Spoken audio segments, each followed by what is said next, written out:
if we talking about cancel culture and whatever, you don't even have to have legitimate facts anymore. You could just put that on the internet, Right? And people gonna be like, oh, that's what happened. Canceled.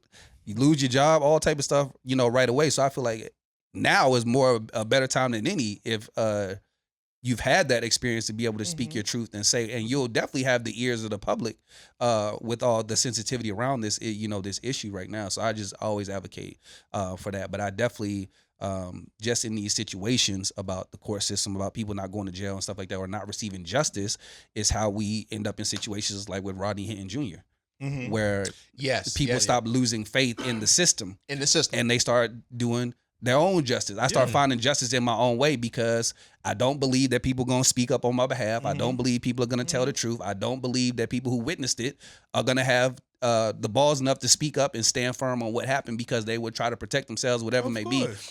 So then you have fathers who take situations into their own hands to seek their own type of justice.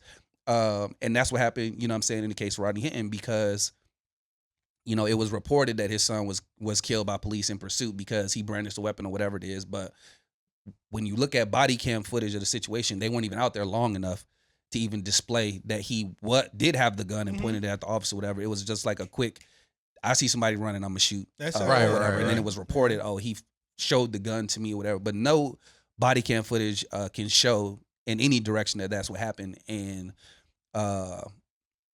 it was told in court that originally when the situation happened, they allowed his dad to go to the police station to watch the footage or whatever. And he was there for a couple hours watching the footage back and forth to see what happened. And they said he left or was going to leave, but they didn't feel like he was stable enough to leave. So they called his family up there, and his family was there and saw how unstable he was. And they didn't want him to leave by himself because of how he was already responding to what he had saw. So based on what he had saw, obviously to me, that sounds like what you said happened didn't happen from what I can see. And now I want to do something about it. So because of how he was, they wouldn't let him leave by himself. So he left with his family first because they wouldn't let him, drive off, whatever. So then apparently he came back to the police station again later that same day and then ended up leaving in his car again. And then that is when he went looking for, a response. And that's when he found the officer that he ran over with his car, who had absolutely nothing to do with the situation. Right, but it was just like an eye for an eye situation because it's like, I know no justice is going to come to my son. Or I feel like that because of what I've seen. And now I'm going to just, take the situation to my own hands. So I think that it's all those layers that we talking about. It's multifaceted, man. It's the differing situations in which the system affects us, whether we've done wrong or not. You know what I'm saying? It's just the crazy part of it. Yeah. Melvin, I have nothing else to add. That was very good. That's real. But I mean, even too with the other situation that happened, I think in DMV area where the TikTok situation where the kid walked up trying to do the prank and the dude shot him. Right. Now he locked up for charged with 2nd-degree murder. You come up to my house at 3:00 in the morning, knocking on the door, trying to do a prank or a challenge, and you get put down, but I get locked up. Like the system just don't make sense in certain scenarios for certain people, and that's just what it is. We are told we can protect our house, right? Right. So you come to my house.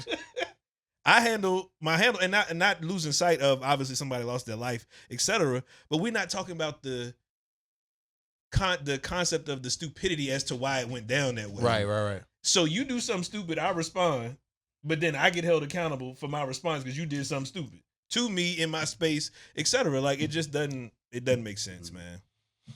Doesn't make sense. Hey, it's been a rough week for black men. It's been a rough week. Wow, it's been man. A rough week, few weeks. Yeah. Let's just put it like that, man. It's Yeah. it's wild out here, man. It's going down, man. That's what happened when the weather get hot, man. The weather change and it's like the flip switch. Bro, why is it like that? It's like that, legit. When I was working at the institution in student conduct, I knew when spring came, I'm about to be swamped because that's just when everything pops off. Everything pops off. You ain't got nothing to say. I have nothing.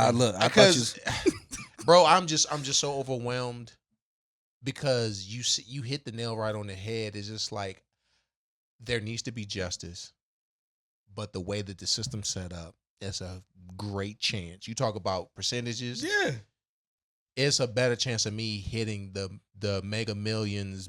What's that joint called? The Mega Millions Powerball than for me to get justice in the situation. And so people feel as though they have to take it into their own hands. Yeah. Man. For sure. I just want to know why it's acceptable for.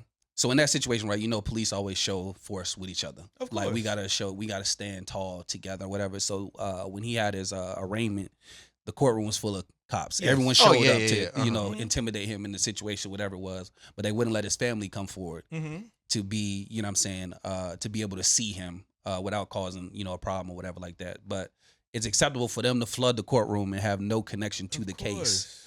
But his family can't because of, I'm not condoning what his act was. I'm just saying, regardless of what he did, that has nothing to do with them. And regardless of how you feel about him, his family is still over there, though. And they feel a certain way about him. And imagine how they feel losing a son or family member, whatever that may have been to them at that time. And to see him on the other side of that glass in pain from that situation. But you telling me I can't go up there, but all y'all can stand around, course, you know what I'm saying, yeah. and try to intimidate this person.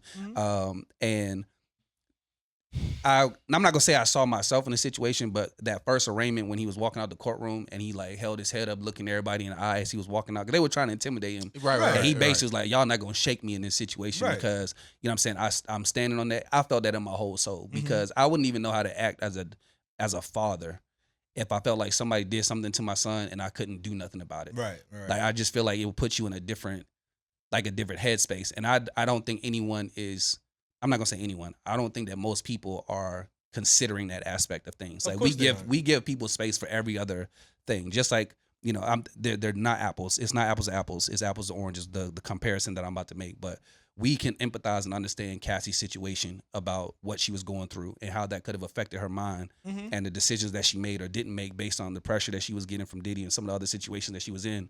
But we can't understand a father who felt like their son was snatched from them, doing something that they probably wouldn't have done, you know what I'm saying, to begin with. And then we rush to demonize them because we esteem uniforms or whatever it is over the humanity of a person. And I think that that's, the issue that I be having a lot of the time. Oh, absolutely. With everything. It is just how we pick and choose when we want to be empathetic.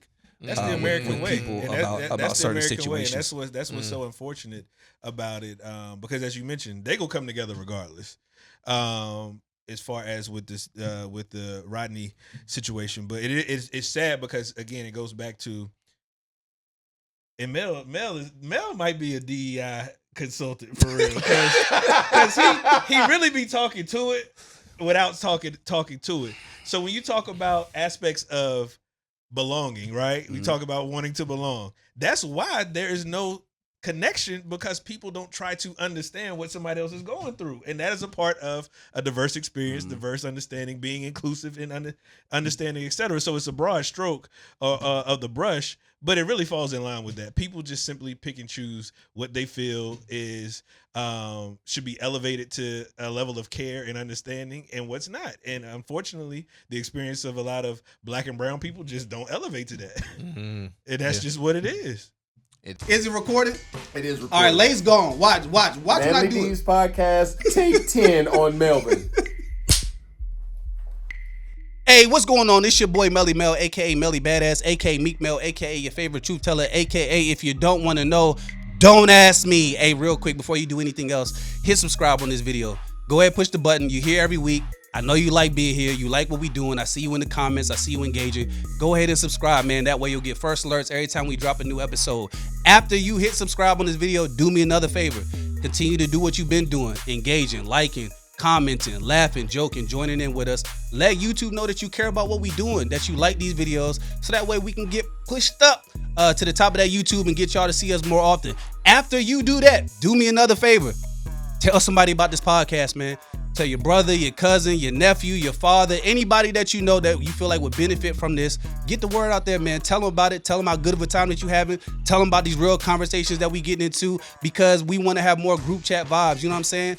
More life lessons shared, all of that, man. So tell your people about it. Get involved. Help us out. And before you do anything else, after that, continue rocking with us. It's the Melly D's podcast. It's your boy Melly Mel. We out. He did it!